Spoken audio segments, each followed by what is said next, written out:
the IT Fundamentals training series. This is chapter 1, episode number 14 already. Today we're going to talk about solid state drives, or SSDs.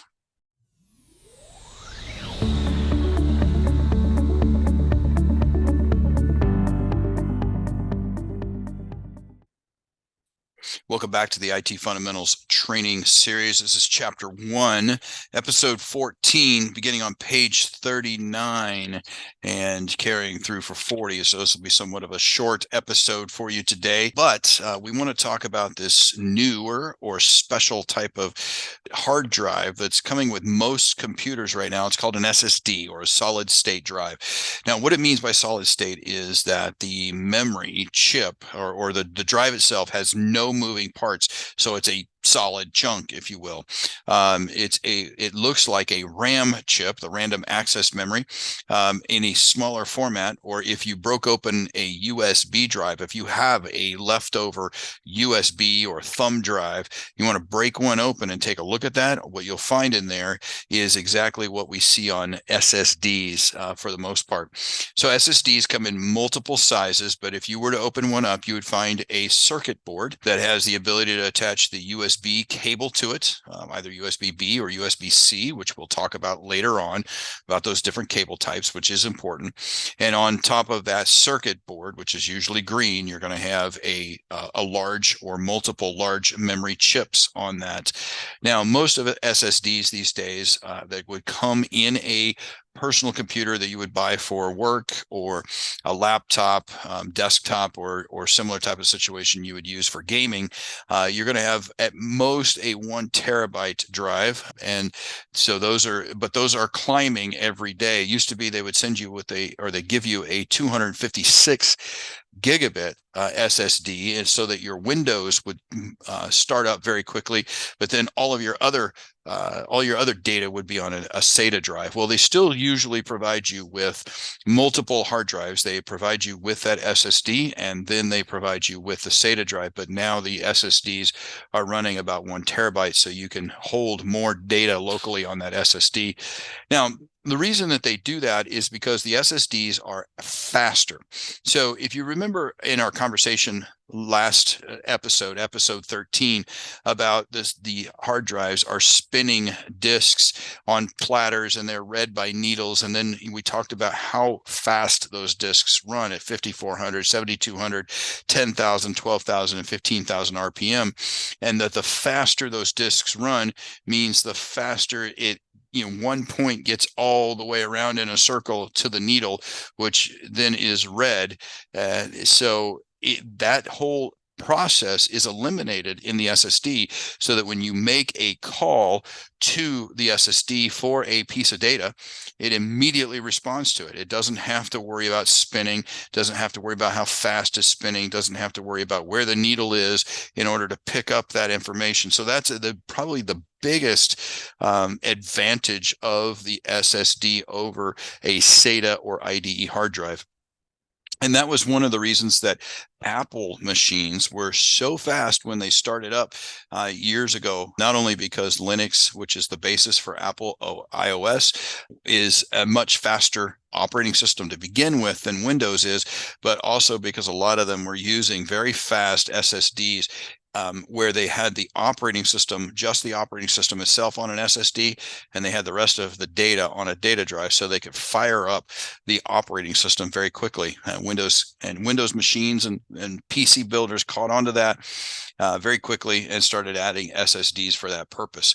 So the big things you need to know about the SSD, there's really two. Number one, definition: solid state drive, and there's no moving parts with that. It's a piece of flash memory. Second is that the biggest advantage of the SSD is that it is faster to start up and faster read times, because it's not, again, waiting for those platters to go around. Now, again, when you're taking the test, you need to look at what is the book saying about this. There's other reasons why the SSDs are better and more important to have in your computers these days. Probably the next two reasons that you need to keep in mind, according to the book, and in reality, especially with a lot of the climate conversations and different things like that are going on right now, is that SSDs take a lot less power to consume. And then they're also, because they're not spinning, they don't have moving parts, they're also producing less heat, which means you need to cool that portion of the system a lot less, and so on and so forth. The other thing that, the IDE, especially the IDEs, but also the SATA drives, were very loud. In fact, you knew when an SSD was failing because you would hear this click, click, click, click.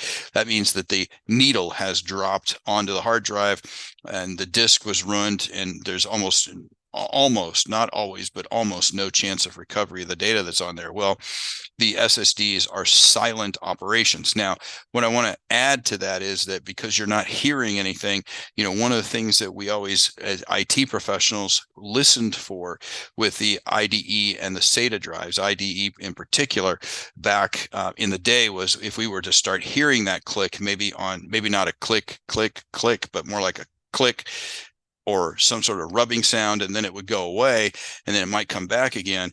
We immediately responded and found a way to back up that data, replace that hard drive, get that stuff off there, because that drive was failing. And now you don't hear that. So therefore, having good backups on your computers are absolutely important for multiple reasons, but for a hardware failure purpose, because these things can and do go bad, but the rate of failure is much less with SSDs because they're static, because they don't have moving parts, because they're soldered onto a circuit board, all that kind of stuff. But you definitely need to have backups. The other reason for backups, of course, is ransomware and malicious software. We'll get into that when we talk about security. So we did just speak there to the next topic that you need to know from the book, and that is that the SSDs are generally more reliable, and it's because of the lack of moving parts. And they're because of those lack of moving parts, they're also less susceptible to damage. So an SSD, you can move it around. You can even kind of toss it around a little bit, and you don't have to worry about any of those parts breaking. But on the IDE and the SATA drives, if you accidentally kick your computer over, for example, or if you've got a laptop and it's in the overhead bin of the airplane and it slides forward and gets smashed, or perhaps you even just drop it a little heavy onto a desk as you walk into a room, that has the potential of damaging that hard drive, because those platters that are inside there, when you do that, they have shock, and when they have shock, they start wobbling around. They potentially hit the needle and cause damage, and therefore you then result in a bad or dead hard drive. Well, you don't have that type of situation with SSDs. Shock doesn't matter. It's permanently built on there. It's static. Boom, it's good to go. And then another reason here is the higher data density per square centimeter. It's just a fact that these chips that they put on there, because they're not using magnetism, they're using other forms of storing the data, the ones and zeros. It just has a higher density, which means that you will have less unused space or less wasted space, but you will also have the capacity of using the full capability of the system. Some of the disadvantages, there's always a disadvantage to everything, right? There's nothing that wouldn't have a disadvantage, but according to the book, these are the things you need to know for disadvantages. It is more expensive to build an SSD, although keep in mind, this book was published back in 2018 timeframe. SSDs were fairly expensive, especially large capacity ones, the 1 terabyte. And that's why, for example, they always, gave 256 gigabit instead of 1 terabytes inside of a new computer.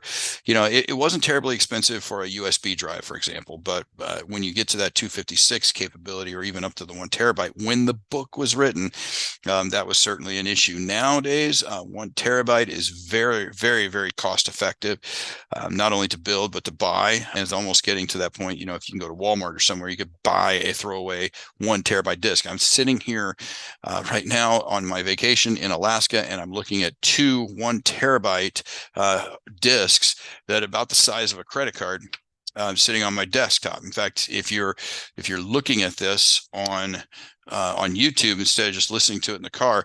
I'm holding it up right now. You can see maybe the thickness of a couple of credit cards, but certainly as far as the size, width and height, if you will, about the size of a credit card. You can almost stick this thing in your wallet.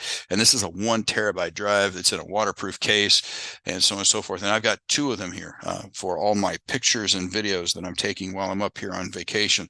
So that's an important thing here to remember, again, is the book versus reality.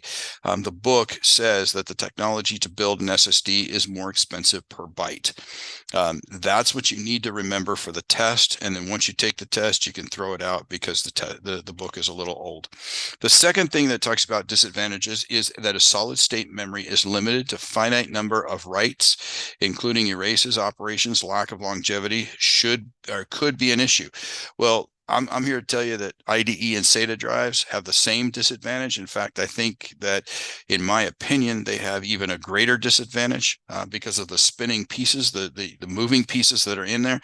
I've never had a problem with my SSDs. And, again, I'm holding it up again. I travel with these things. I travel with these things all the time. When I go to air shows, when I travel to Montana, when I go here to Alaska, wherever I go, if I'm going to be taking pictures, I'm carrying one of these drives because I offload them from my memory cards, my SD cards, and put them on there for permanent storage. And the reason I carry 2, backup in case I lose one, because sometimes I take these pictures and I don't want to lose these pictures at all. So they say, again, that the solid state memory is limited to a finite number of writes and erases.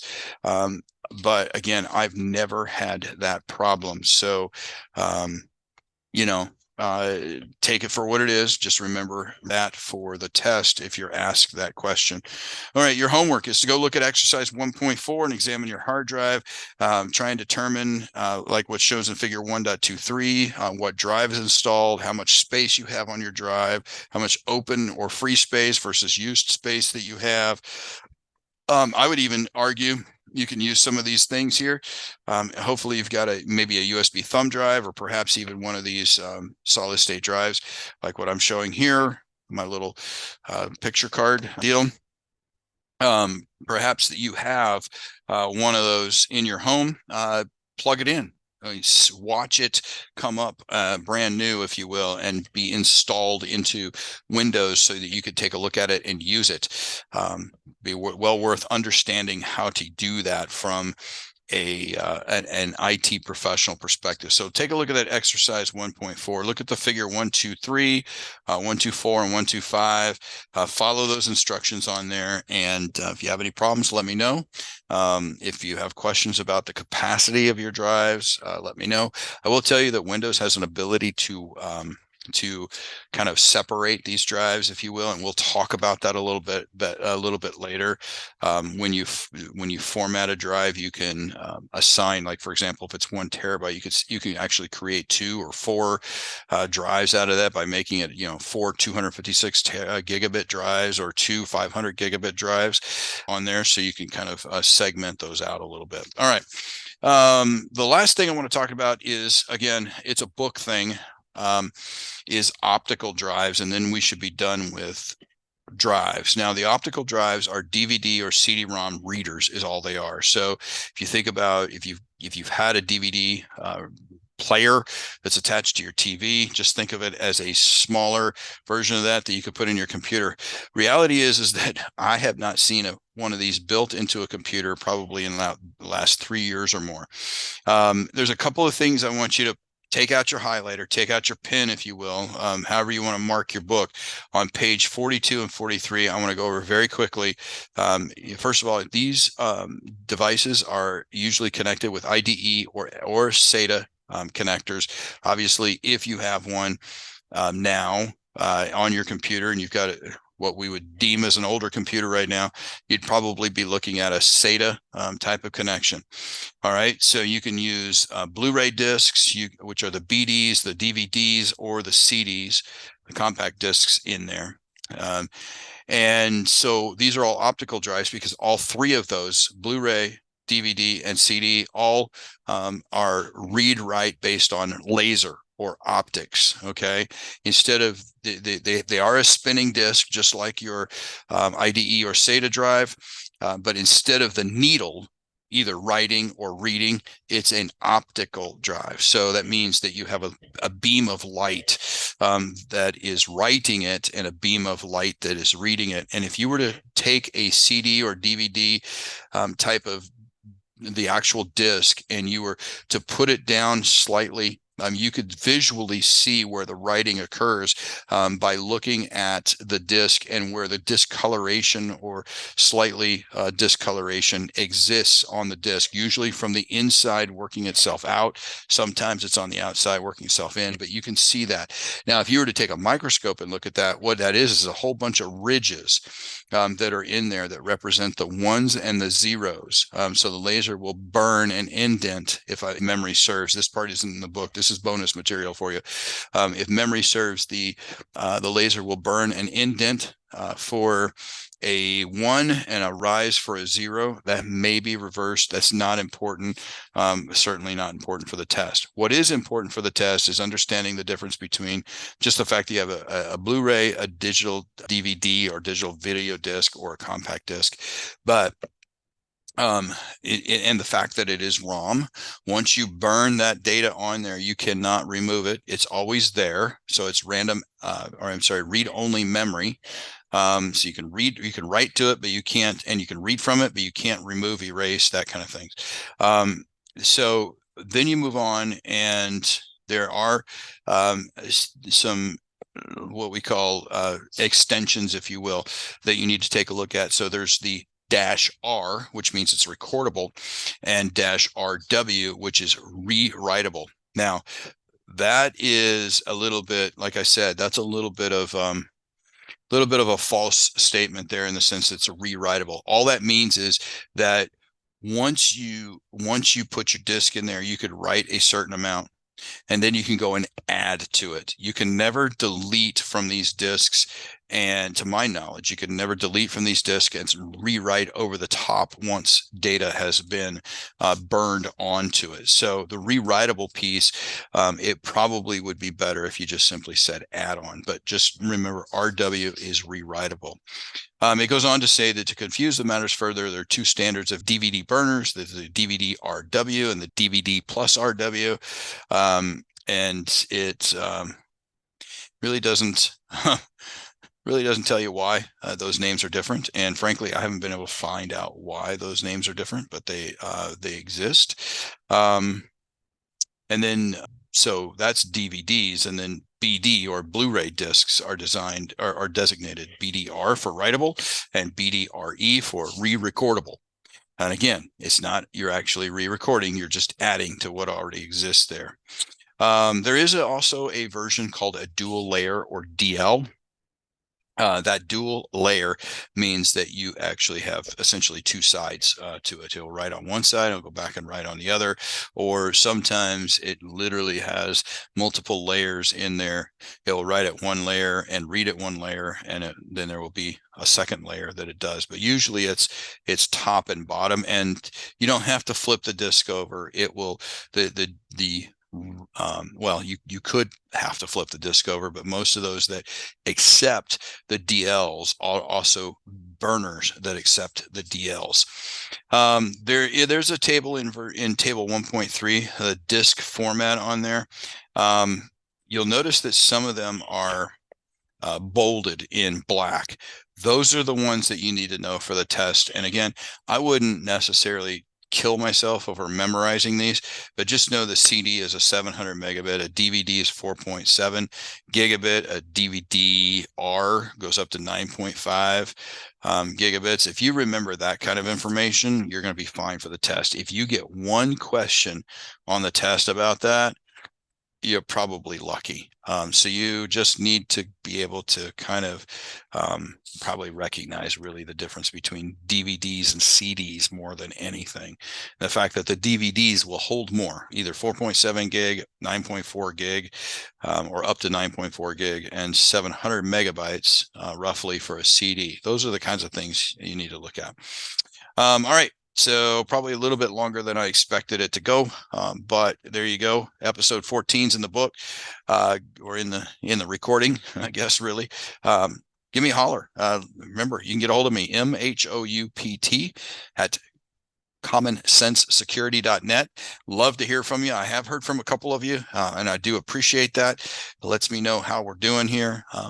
And so shout out to those of you who have, popped in and shot me a message or let me know what was going on, done your homework. I know one person, thanks JD, for doing your homework and sending me your screenshot, if you will, or your information about the capacities of your megahertz and gigahertz and all that kind of things on your computer from about a week or so's worth of episodes ago. So thanks for doing that. Keep that going. If you haven't already, on your favorite podcast or YouTube channel, make sure you hit subscribe so you're notified when we get new episodes, which is going to be and so far has been every day, Monday through Friday. And make sure that when you do subscribe, you also hit the little bell on YouTube, little chime, if you will, that will remind you that there's a new episode out there. So again, contact me, MHOUPT at commonsensesecurity.net. And hopefully this has been some informative information, or this whole thing has been informative for you for solid state drives and optical drives. Have a good day.